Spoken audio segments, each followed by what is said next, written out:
अस्सलामुअलैकुम my YouTube family, क्या हाल चाल है आप सबका। उम्मीद है आप सब खैरियत से होंगे और अपने अपने घरों में अल्लाह ताला की नेमतों का शुक्र अदा कर रहे होंगे और करना भी चाहिए।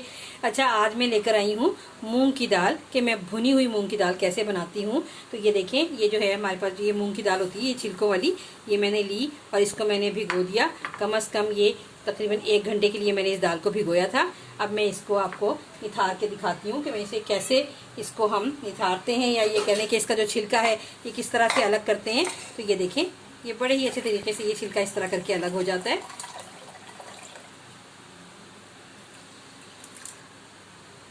इस तरह करके अब हम इसका ये सारे छिलके जो है ये रिमूव कर लेंगे। अच्छा, ये छिलकों वाली दाल जो है इसको बनाने का भी अपना ही मज़ा है। ये देखें, दाल के कितने ज़्यादा ये छिलके अलग हो गए हैं। अब आप इसमें देख सकते हैं कि कहीं कहीं कोई छिलके रह गए हैं, तो कोई ऐसी बात नहीं है, इतने थोड़े बहुत छिलके अगर रह भी जाएं तो कोई मसला नहीं है। अब हम इस दाल को पकाने का मैं आपको शुरू करती हूँ पकाना, कि कैसे इसको मैं पकाती हूँ। ये एक मीडियम साइज़ का मैंने प्याज लिया, ये डालती हूँ। इसमें मेरे पास ये 2 से 3 टमाटर, इसमें से हम 2 टमाटर ही डालेंगे। ये 3 हरी मिर्चें हैं, इसमें हम बाद में डालेंगे इसको गार्निशिंग करते हुए।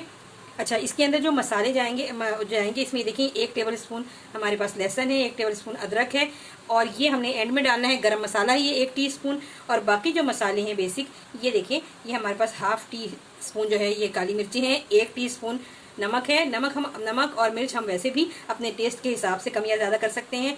½ टीस्पून हमारे पास हल्दी है, और ये ऑप्शनल है, ये भी ½ टीस्पून है। ये मैंने चाट मसाला लिया है, और 1 टीस्पून मैंने लिए रेड चिली, ये हम इसमें डालते हैं। अच्छा, इसके अंदर जो है थोड़ा सा हम कुटा हुआ मसाला डालते हैं, ये आप देख सकते हैं। ये 1 बस हम बड़ी इलायची ली है, 3 हमारे पास ये लौंग हैं, और ये थोड़ी सी हमारे पास आप देख सकते हैं ये काली मिर्चें हैं, और 1 टीस्पून हमारे पास ये साबुत ज़ीरा है, और ये 2 छोटे छोटे ये सिनेमन स्टिक्स हैं, ये आप देख सकती हैं। बस इतना ही इसमें मसाला जाएगा। और इसके अंदर जो ऑयल, मैं इसको घी में बनाती हूँ, ऐसे इसमें ऑयल में बनाते हैं, लेकिन दालें जो हैं वो ये इनका जो टेस्ट है वो घी में ज़रा निकल के आता है। तो मैं इसमें घी लूँगी, ये ½ टेबल स्पून जो है ये घी खाना बनाने वाला, ये मैंने इसमें लिया है कढ़ाई में, ये मैंने डाल लिया है। ये आप देख सकते हैं मैंने इसमें डाल लिया है। ये आप देखें, मैंने प्याज जो है ये कितनी अच्छी ये मैंने स्लाइस कर ली है प्याज, आप ये देख सकते हैं। बहुत ज़्यादा मोटी मोटी स्लाइस नहीं करनी, ज़रा बारीक स्लाइस मैंने की है प्याज। और ये मैंने टमाटर भी काट लिए हैं, आप ये देख सकते हैं टमाटर ही मैंने काटे हैं। अब मैं ये प्याज जो है ये मैं ये घी मेरा गर्म हो जाए थोड़ा सा, फिर मैं इसमें डाल के इसे पहले फ्राई करती हूँ। मैंने इसमें ये प्याज डाल दी है, प्याज को मैं इसमें फ्राई करूँगी। ये आप देख सकते हैं, बस इसको जो है ये हाफ फ्राई ही करना है, यानी कि बहुत ज़्यादा गोल्डन ब्राउन सा नहीं करना। बस इसका देखिए ये बस हल्की हल्की पिंकिश ब्राउन सी ही रहे। तो बस अब इसके अंदर हम ये टमाटर डालेंगे,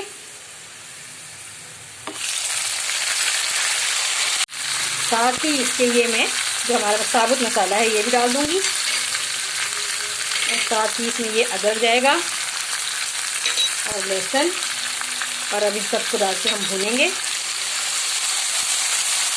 अब इसके बाद ये थोड़ा सा ये भून जाए तो इसमें हम ये अपने मसाले डाल देंगे, ये भी डाल के भूनेंगे। मसाला जब भुनने की तरफ आ रहा है तो अब इसमें हम थोड़ा सा पानी शामिल करेंगे। बहुत थोड़ा सा मैंने पानी डाला है ताकि मसाला अच्छी तरह से भुन जाए।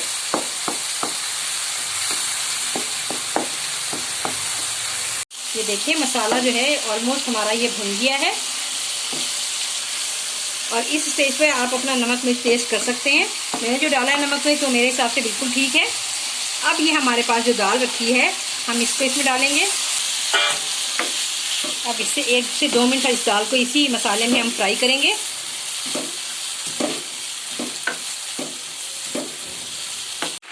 तो देखिए, दाल मैंने डाली है इसमें, और डालने के बाद मैं इसी दाल को भून रही हूँ। दाल जो थी क्योंकि पहले भी सोख हुई थी, तो इसके अंदर भी इसने पानी अपने अंदर जज्ब किया हुआ था, तो मसाले में डाल के अभी मैंने इसमें पानी कोई नहीं डाला है। मसाला है और या दाल जो सोख हुई थी और उसके अंदर जो पानी है बस वही है। अब ये आप देख लें कि मैंने देख लें आपके सामने, ये मैंने जो ये दाल डाल के इसमें भूना है, तो मैंने दाल में पानी नहीं डाला क्योंकि दाल में खुद भी पानी सोख किया हुआ था। अब बस इसको मैं ढक दूँगी, और इसे 10 से 15 मिनट जो है ये मीडियम टू लो हम इसे फ्लेम पे बनाएंगे। चले आए, 15 मिनट हो चुके हैं, खोल के देखते हैं कि क्या पोजीशन है। ये देखें माशाल्लाह से, ये देखें दाल कितनी अच्छी गल भी गई है और दाना दाना भी इसका अलग है। ये देखें, और ये देखें लगी भी नहीं है बिल्कुल नीचे। और ये इस तरह ये भुनी हुई दाल तैयार हो गई है। अगर बीच में वैसे आप इसको एक दफ़ा चला के देख सकते हैं कि अगर दाल में आपको लगे कि पानी कम है, क्योंकि हमने बहुत ही माइनर सा पानी डाला था, हाफ कप का भी हमने हाफ पानी डाला था, तो अगर आपने डालना हो तो माइनर सा पानी और डाल दें, नहीं तो कोई ज़रूरत नहीं है। लेकिन अभी आप देख सकते हैं, मैं आपको दिखा दिया कि देखें कितनी अच्छी ये दाल गल गई है। और ये भुनी हुई मूंग की दाल इस वक्त तैयार है। ये दाल क्योंकि ऑलमोस्ट तैयार है, तो अब इसके ऊपर हम ये गरम मसाला डाल देते हैं थोड़ा सा, और ये थोड़ी सी कटी हुई हरी मिर्ची डाल देते हैं। इतनी खूबसूरत हमारी ये दाल बनी है।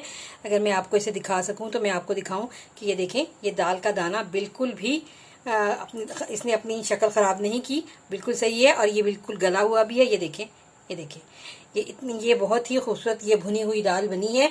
इसको आप कचूमर सैलेड के साथ ये और ये खीरे के साथ और ये साथ ये हरी मिर्च के अचार के साथ सर्व करें, बहुत बेहतरीन मज़ा देती है। उम्मीद करती हूँ आपको मेरी बनाई हुई ये मूंग की भुनी हुई दाल पसंद आएगी। अगर आपको पसंद आए तो आप मेरे चैनल को लाइक करें, सब्सक्राइब करें, शेयर करें और बेल आइकन दबाना ना भूलें, जिसकी वजह से सबसे पहले मेरी नई आने वाली वीडियो का नोटिफिकेशन आपको मिलेगा और जिससे फिर आप सबसे पहले आप मेरी वीडियो देख सकेंगे। उम्मीद करती हूँ आपको मेरी बनाई हुई ये रेसिपी पसंद आएगी।